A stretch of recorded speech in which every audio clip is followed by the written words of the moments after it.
Ce matin, on parle de l'indépendance financière. C'est une thématique, moi, qui me parle énormément. Pourquoi? Parce qu'en fait, s'il y en a une des choses qu'on doit revoir dans le système éducatif guinéen, encore une fois, c'est d'introduire là-dedans l'éducation financière. Vous savez, quand vous partez, moi, j'ai vu ça, quoi. J'ai vu ça et quand j'avais vu ça, ça m'avait tellement affecté que depuis ce moment-là, je garde ça en tête.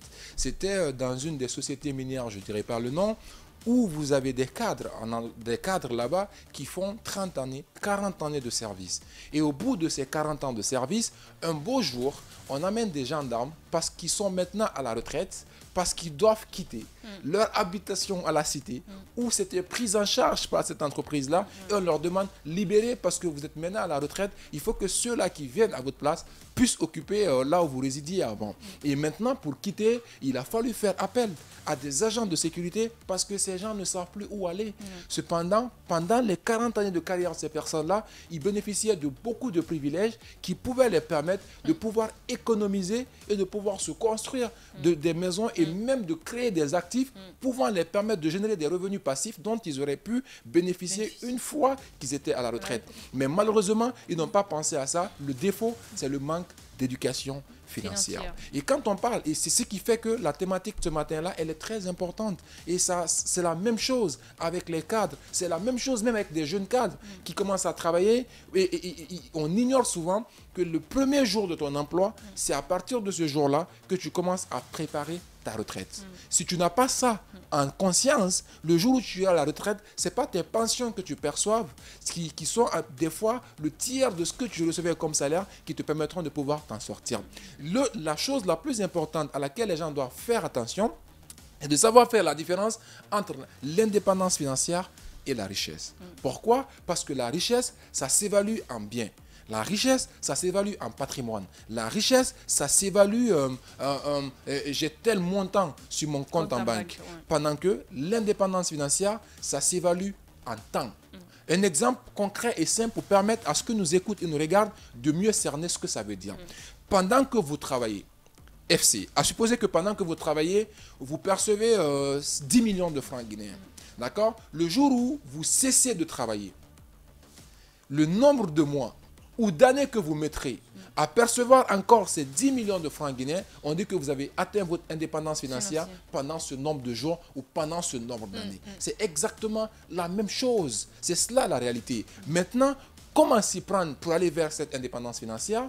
Et la psychologie de l'argent nous amène justement à pouvoir identifier, faire la différence entre ce qu'on appelle les besoins et les désirs.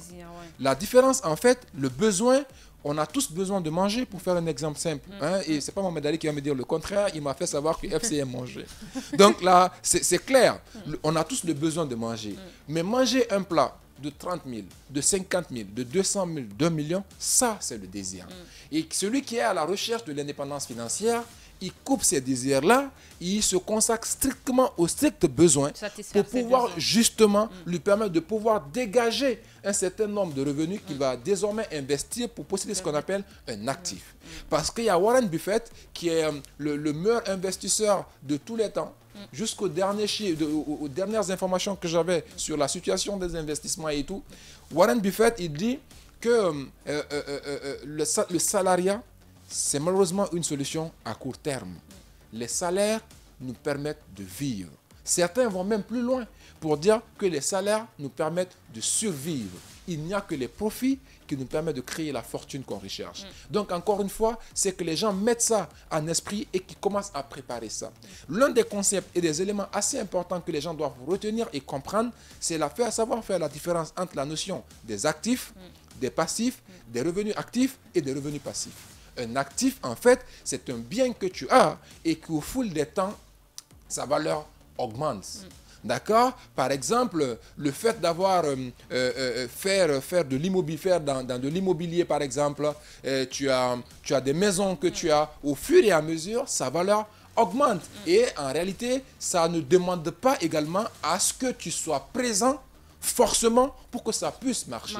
Et l'argent que ça va générer là, cette somme d'argent-là, ça s'appelle des revenus passifs. Et ce sont ces revenus passifs-là qui doivent constituer et permettre véritablement de pouvoir préparer et de garantir véritablement son indépendance financière. À la différence pour ceux-là qui travaillent par contre, eux, ils bénéficient de ce qu'on appelle des revenus actifs. Les revenus actifs, si tu n'es pas actif, c'est-à-dire si tu ne viens pas au travail, on ne te paye pas. Donc le jour où tu arrêtes de travailler, ce jour-là, tu ne perçois plus de l'argent. Ça, c'est des revenus actifs. Maintenant, les passifs, et c'est justement ça en général. Et c'est ça la mentalité du pauvre. En fait, il veut acheter quelque chose qui ne lui plaît pas pour satisfaire quelqu'un qu'il n'aime même pas. Quand tu lui demandes, il va te dire « il va te dire ça. Et c'est pour ça que tu vas le voir, il va acheter un bazin. On ne vit qu'une fois. Exactement, on ne vit qu'une fois. Il va acheter un bazin de 3 millions quand il sort dans le quartier pour qu'on dise, tu ne sais pas, c'est FC qui passe là, c'est Mohamed Ali, le journaliste là, le célèbre journaliste, c'est Mohamed Ali qui passe. Parce qu'en fait,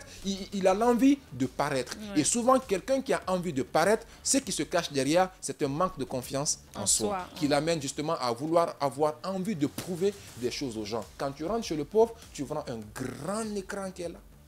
Parce qu'il veut tout simplement impressionner peut-être madame, les gens qui vont venir chez lui.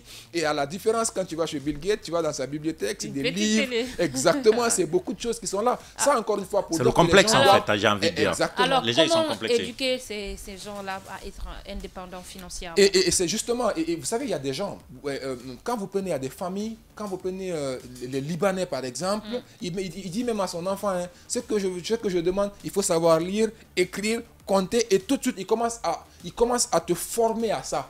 Il commence à te former à l'argent. Tu vois un parent à la maison qui décide à son garçon, à son premier fils, de lui donner toutes les dépenses mensuelles. Il lui donne à son garçon et il lui dit à la fin du mois, fais-moi la situation, fais-moi le rapport. Il apprend à pouvoir apprendre à gérer son argent. Maintenant, pour aller vers l'indépendance financière, tips très simple, technique simple pour tous ceux qui sont en train de nous écouter ce matin rapidement. Faites quelque chose. Faisons tous quelque chose. En cette année 2024, changeons les choses. Pour ce mois de janvier-là, prenons un stylo ou notre bloc-notes. Il y a même des logiciels aujourd'hui qui sont dédiés à ça. Notons toutes nos sorties d'argent. Absolument toutes nos sorties d'argent. Même si tu achètes... Petite ou grande. Exactement. Même si tu achètes un sachet d'eau, il faut noter, j'ai acheté un sachet d'eau à telle date à 500 francs ou à 1000 francs. Tu notes tout. À la fin du mois, reviens faire le bilan. Pour chercher à savoir dans quoi est-ce que ton argent est parti. Tu verras en fait après pour pouvoir dissocier quelles étaient les dépenses essentielles, tu sais dans quoi? Et quelles étaient les dépenses non essentielles. Exactement. Tu sais dans quoi moi mon argent va partir? Le carburant. Tu sais non? Non, pas que le carburant. C'est fais-moi transfert, grand, tu ne peux pas me prêter cet argent-là. Donne-moi un peu, je te rembourse la semaine prochaine. C'est dans ça va partir. Et justement ça, il y a des gens qui sont confrontés à un certain nombre de difficultés par rapport à ça. Ils ne sauront pas dire non.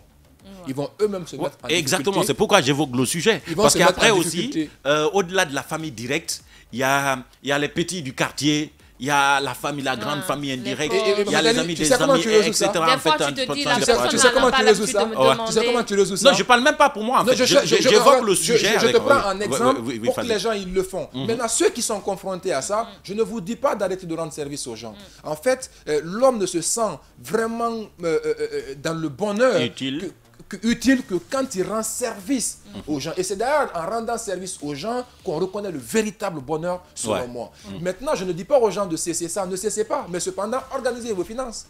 Sur l'argent que vous recevez à la fin du mois, orientez ça dans un compte principal, mais il y a des sous-comptes. Il y a un compte de sécurité que tu as, un compte où tu dédies pour mettre peut-être ces 10%, ces 20% de l'argent que tu gagnes. Là, tu ne touches pas. Le jour où ça ne va pas, pour que tu puisses avoir au moins 3 mois, 6 mois, 1 an, si rien ne marche, pour que tu puisses vivre le temps pour toi de reprendre encore les choses en marche. Il faut avoir un compte dédié à ça. Il faut avoir un compte au kiff, au plaisir, un compte au service. Peut-être dans le salaire ou les revenus que Mohamed Ali gagne, ou cette personne qui est confrontée à ça, il dédie 10% de ce qu'il gagne à ça. Donc dès que l'argent tombe, le malheur aussi, c'est que dès que je rends service à FC, elle dit, c'est elle-même qui va dire à Caps, bah va Mohamed Ali, la dernière fois je suis allé, il m'a quand même aidé.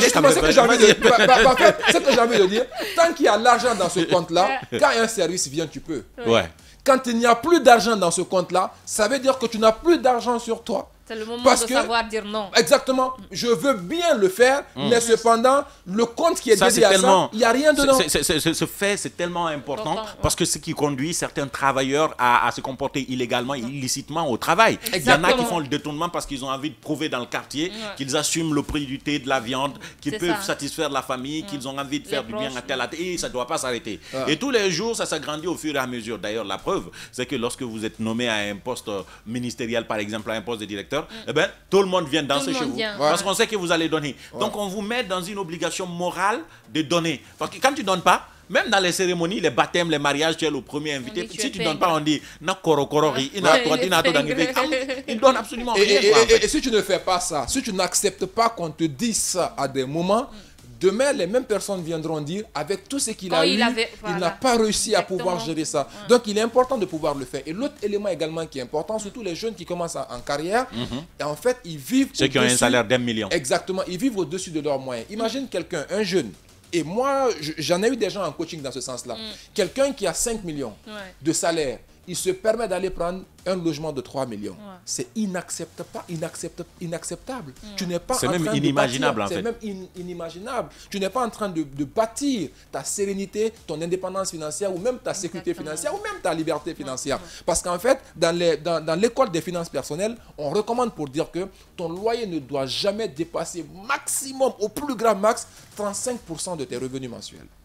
35% de ton salaire, par exemple, tu sais que déjà, tu es payé à 10 000, tu ne peux pas payer un logement de plus de 3 500. Exactement, tu ne dois pas dépasser ça. Tu dois faire de sorte que ça ne soit pas là. Il te recommande que pour quelqu'un qui est même à ses débuts, qui vise demain, maximum prend 20%. Mais à la rigueur, parce que dans les conditions avec les villes, ça peut être difficile, il faut quand même que tu aies un minimum de standing par rapport à ça, voire jusqu'à 35, mais ne dépasse pas 35%. Tu vois, et ça, souvent, c'est des choses qu'il faut discuter avec les gens. C'est des éléments d'information qu'il faut partager. Il faut que les gens acceptent de pouvoir lire ces choses-là, de se mettre dans cette dynamique-là, parce qu'en fait, qui veut aller loin accepte de préparer sa monture.